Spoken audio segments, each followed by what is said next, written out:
Analizaremos un caso clínico que se presentó hace varios días en nuestro centro médico.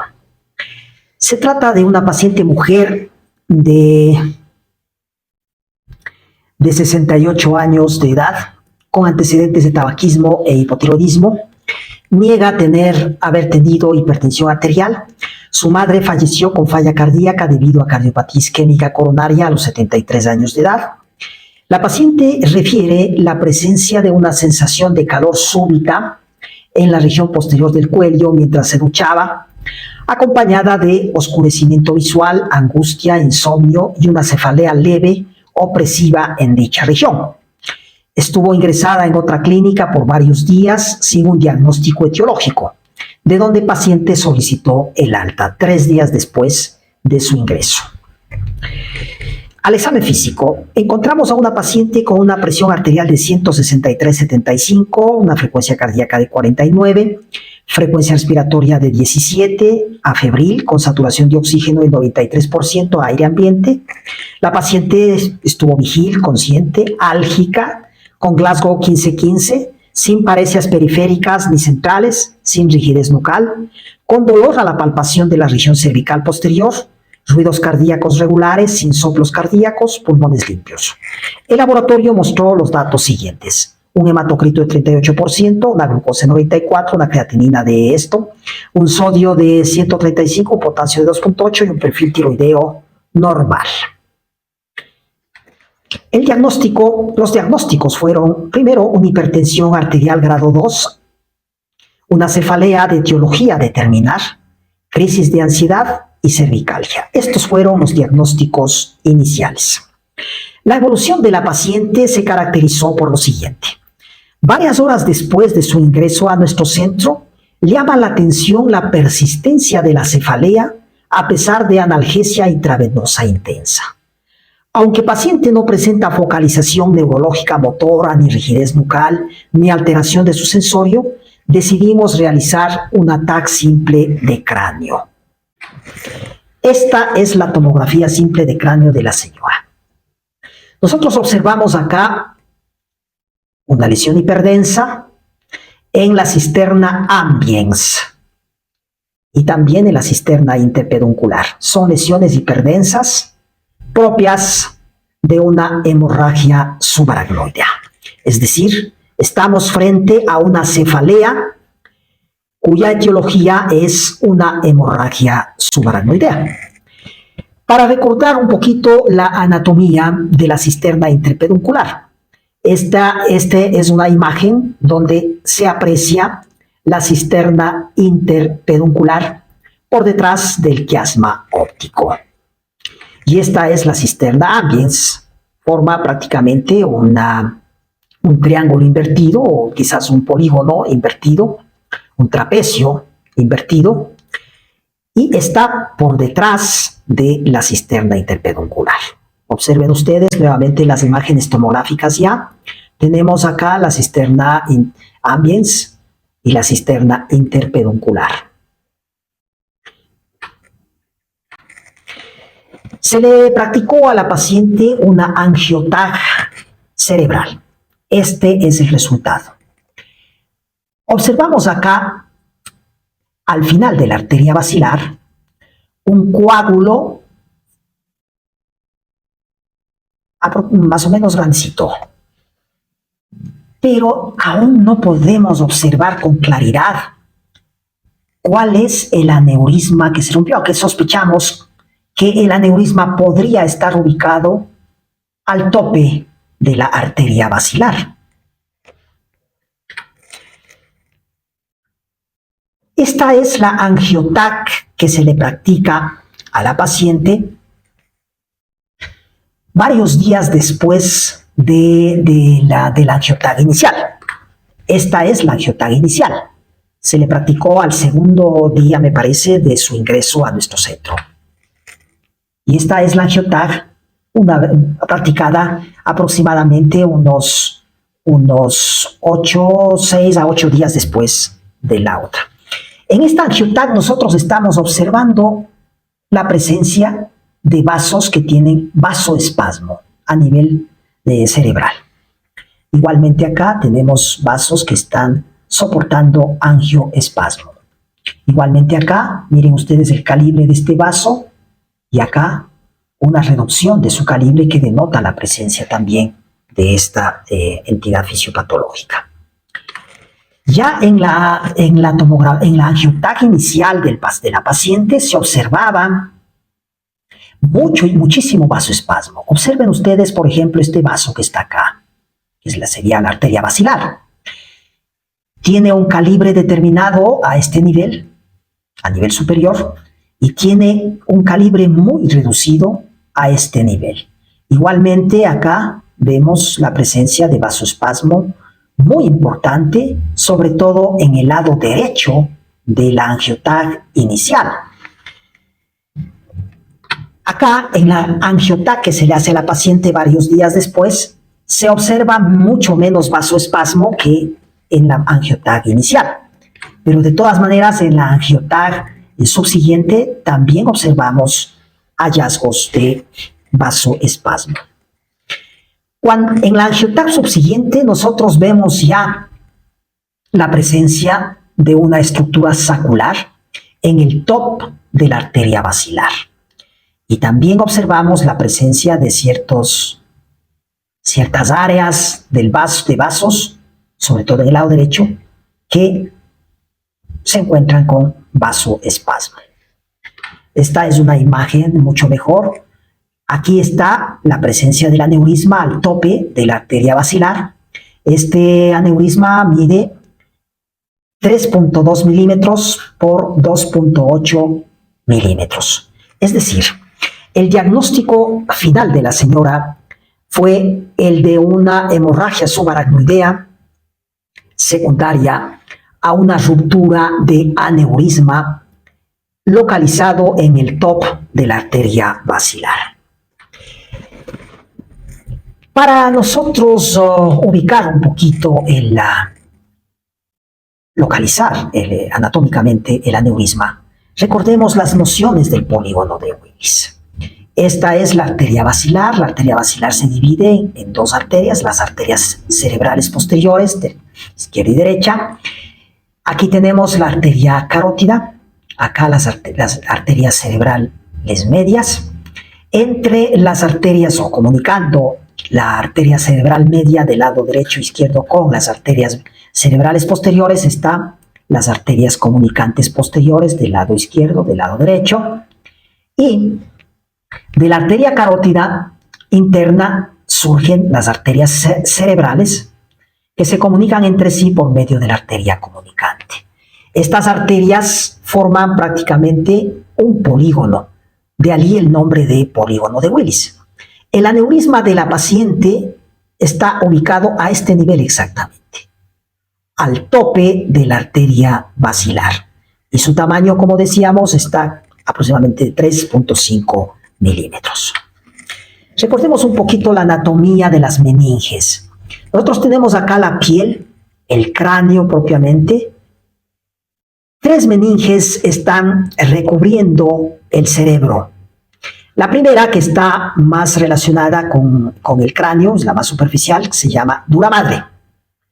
La segunda es la aracnoides y la tercera, que está prácticamente en contacto con la superficie cerebral, que está acá, con la sustancia gris del cerebro, es la pía madre.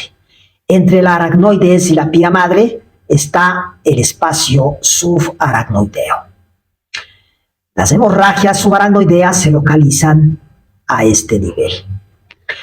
Vemos nosotros también la anatomía en otra visión. Igualmente tenemos acá tenemos la aracnoides y el espacio subaracnoideo que está entre la aracnoides y la pía madre, que está revistiendo a la corteza cerebral ya, la pía madre. Está el espacio subaracnoideo que tiene acá un color rosado. Miren ustedes. Entonces, las hemorragias subaracnoideas se hacen hacia este espacio subaracnoideo. ¿Cómo se trató a nuestra paciente? Primero, con monitorización de signos vitales y oximetría de pulso cada 2 horas, una monitorización del Glasgow, del estado pupilar cada 4 horas, oxígeno suplementario, 1 litro por minuto por bigotera, medias de compresión antitrombóticas, líquidos intravenosos con solución salina al 0.9%. A razón de esto, nimodipino 160 miligramos, 60 miligramos, una tableta cada 6 horas, paracetamol 1 gramo IV cada 8 horas, tramadol diluido en 100 cc de solución salina, intravenoso en 4 horas cada 8 horas y acetazolamida con esta dosis. Micronebulizaciones con acetilcisteína, 1 cc cada 8 horas mezclado con solución salina. Nuestra paciente llegó ya a nuestro centro con una complicación de la hemorragia subaracnoidea denominada vasoespasmo, conforme se vio en las imágenes de la angioTAC cerebral.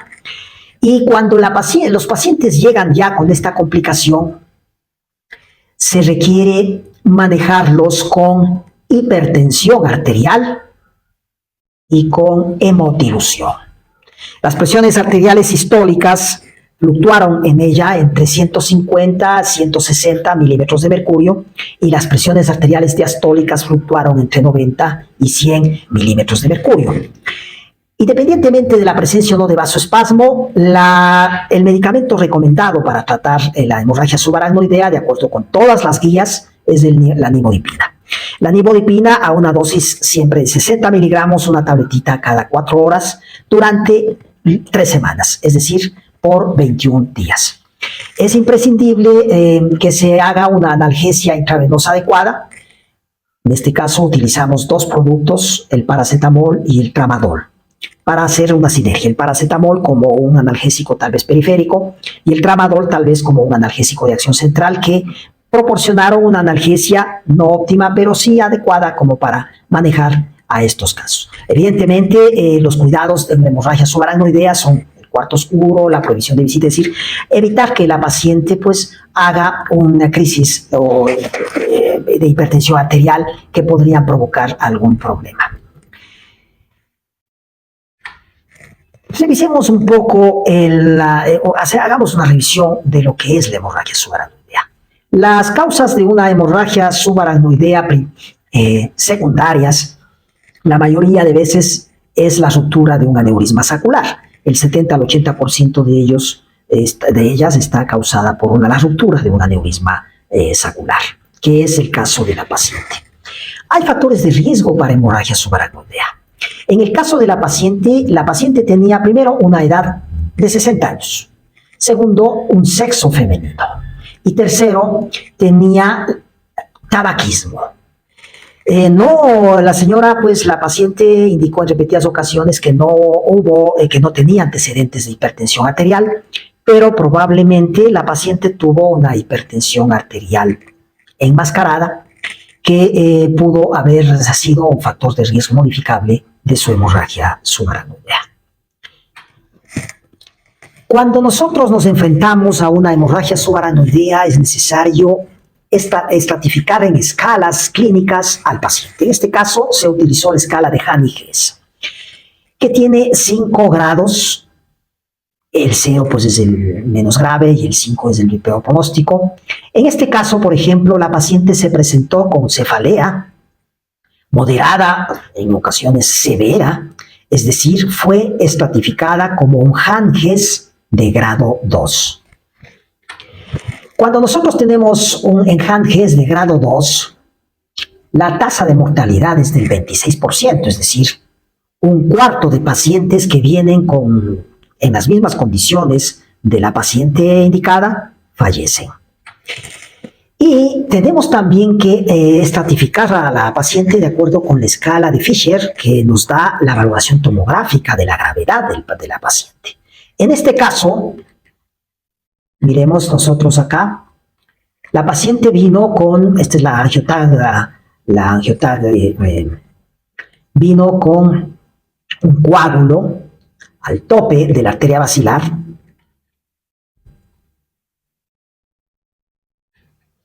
Por tanto, quizás se le podría clasificar como una escala de Fisher 3. En resumen, la paciente llegó con Haney-Hess grado 2 y un Fisher 3. Recordemos un poco acerca de esta escala de Fisher para clasificar la hemorragia subaracnoidea. Esta es una tomografía en la que no hay evidencia de sangrado, un Fisher 1, Cuando no hay evidencia de sangrado, pues la forma de diagnosticar una hemorragia subaracnoidea es realizando una punción lumbar.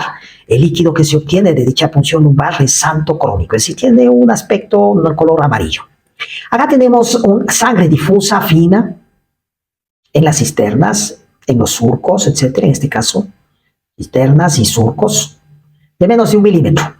Grado 3, cuando ya existe un coágulo. Y además existe de más de 1 milímetro medido verticalmente. Y el grado 4, que es el más grave, tiene un hematoma parenquimatoso, como acá, y además puede haber una hemorragia intraventricular y un sangrado difuso. ¿Cuáles son las complicaciones de la hemorragia subaracnoidea? La primera complicación es una isquemia cerebral tardía que se produce cuando existe un vasoespasmo sintomático, 46% de los pacientes.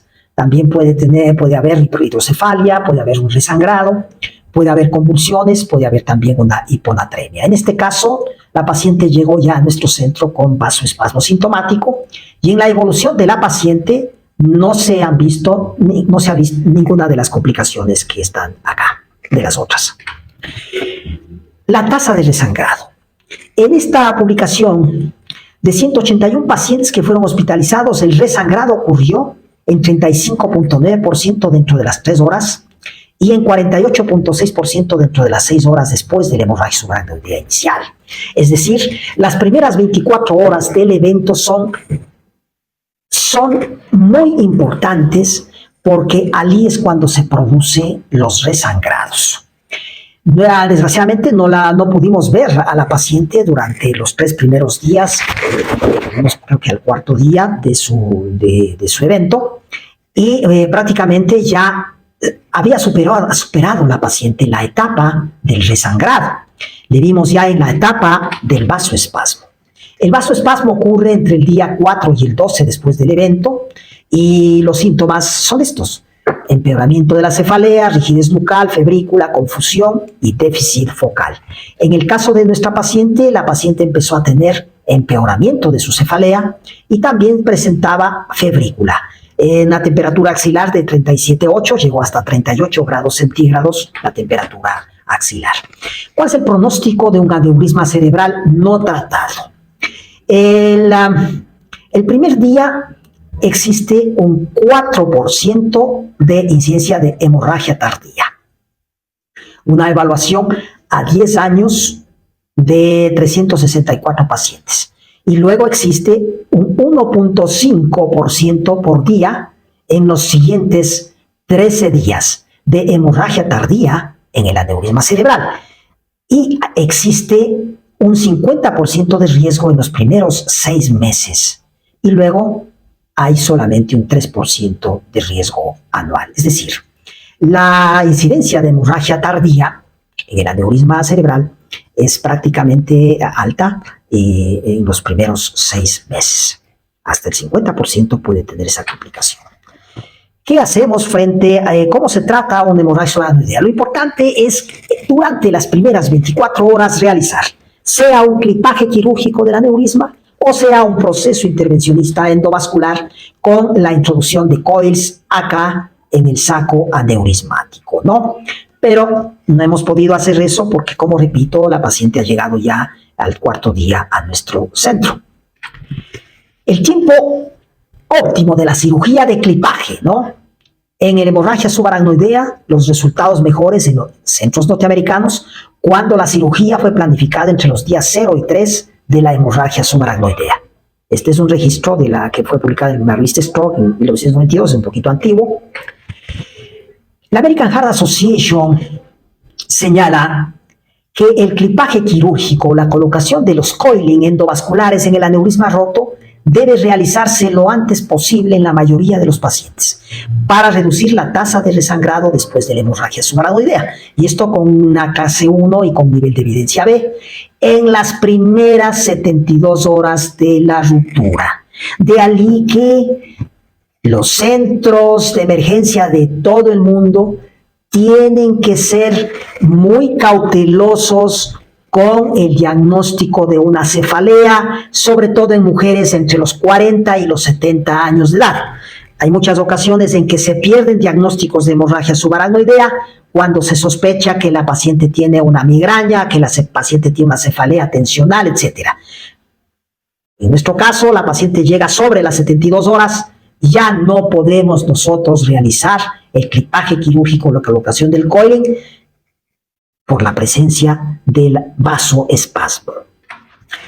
La American Heart Association recomienda la obliteración completa del aneurisma siempre que sea posible, con clase 1, nivel de evidencia B. Para los pacientes con un retraso inevitable en la obliteración del aneurisma, que es el caso de nuestra paciente, con riesgo significativo de sangrado y sin contraindicaciones médicas convincentes, a corto plazo la terapia con ácido tranexámico o ácido aminocaproico es razonable para reducir el riesgo de resangrado temprano del aneurisma. Esto con indicación de menor evidencia. De todas maneras, existe una publicación de hace pocos meses en la cual se evidenció que la administración de este producto no solo no logró mejorar resultados, sino que también produjo un resultado desfavorable. De manera que nuestra opinión actual es que no lo utilicemos en los pacientes. Cuando se hace una revisión, un estudio, entre un clipaje quirúrgico versus la introducción de coilings endovasculares en la hemorragia subaracnoidea, nosotros vemos estas curvas de Kaplan-Meier, ¿no? Aquí tenemos el porcentaje acumulado de muerte o de ranking modificado de 3 a 6 como resultados de las intervenciones en función del tiempo de randomización. La curva azul corresponde a la intervención endovascular con coilings y la curva roja corresponde al clipaje quirúrgico. Nosotros vemos que acá existe una reducción en el riesgo de muerte o de tener un ranking modificado de 3 a 6, que es un peor pronóstico neurológico, en una menor probabilidad en la intervención endovascular que en la neurocirugía. Y esta es una publicación, un estudio que se revela en la revista Lancet, que es más o menos de nuestros días, el año 2005. Las tasas de eventos de vasoespasmo en la intervención endovascular y en el clipaje quirúrgico: 36% en el coiling versus 55% en el clipaje. Sí se ve que existe una menor tasa de vasoespasmo después del coiling endovascular que después del clipaje. Igualmente, el vasoespasmo geográfico tiene una menor incidencia en la intervención endovascular que en el clipaje. Y el déficit neurológico isquémico retardado tiene una menor incidencia también en el coiling endovascular. Pero cuando el aneurisma se encuentra en el top de la arteria basilar, como en el caso de nuestra paciente, la modalidad de tratamiento aconsejado en todos los centros neuroquirúrgicos es la terapia endovascular con la introducción de coilings en el aneurisma. Los resultados del tratamiento endovascular en hemorragia subaracnoidea, esto fue publicado en la Guía Española de Neurocirugía del 2011, en los aneurismas pequeños con cuello pequeño se obtuvo una oclusión prácticamente total en el 92% de casos en la embolización con coils. Es decir, en esta serie existe realmente resultados muy prometedores de la embolización con coils. De 100 embolizajes, digamos, de 100 procedimientos de embolización con coils, 92 fueron exitosos, una oclusión prácticamente total del aneurisma. Sin embargo, hay otras series como esta, publicada en el Journal Neuroquirúrgico, donde se publican los resultados de la embolización de acuerdo con el tamaño del aneurisma. En el caso de nuestra paciente, el aneurisma pequeño, de 3.5 milímetros, pero con un cuello un poquito ancho. Son estas barras corresponden a dicha paciente. Y en este gráfico se ve que el porcentaje de embolización, de oclusión completa de dicho aneurisma está aproximadamente entre el 40 y el 50%.